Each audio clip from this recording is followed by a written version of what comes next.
We are again heading back to MyFitnessPal, and I want to take you through the goals section of this. So like what's cool about this is you can just hit the edit button in the top right above calories and edit goal. And so like I always recommend people try and get 0.8 to 1 grams of protein per lean body weight. And I talk a little bit about that in the protein section of my videos.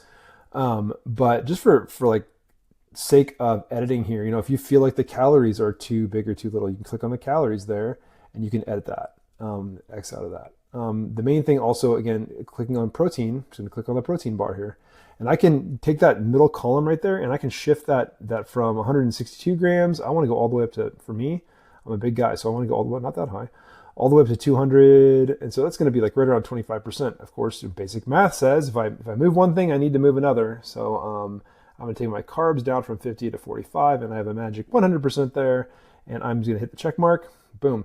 And I have adjusted my my protein goal there. So I'm gonna stick with my same calorie goal, have my protein goal of 200 grams of protein per day, which is just really hard to get, but we can do it using MyFitnessPal and knowing what we're doing. So you can adjust fat and carbs, but really, again, I would put all your focus on hitting that calorie goal total during the day and getting your protein intake, and other things tend to just take care of themselves that way. So you can also set exercise goals on here. So like if you want to go to edit goal onto the steps or exercise, I'll go into that, and you can add tracking devices.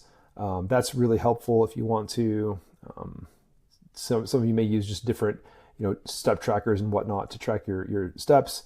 Of course, on the right side here, there's exercise. You can add your exercise goal.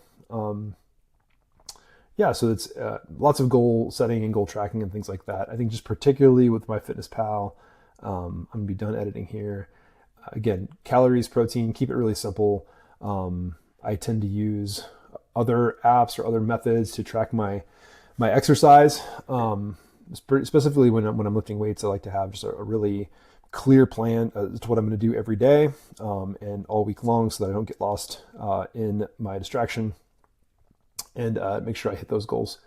So hopefully that's helpful in terms of just teaching you how to set the calories and the protein on this.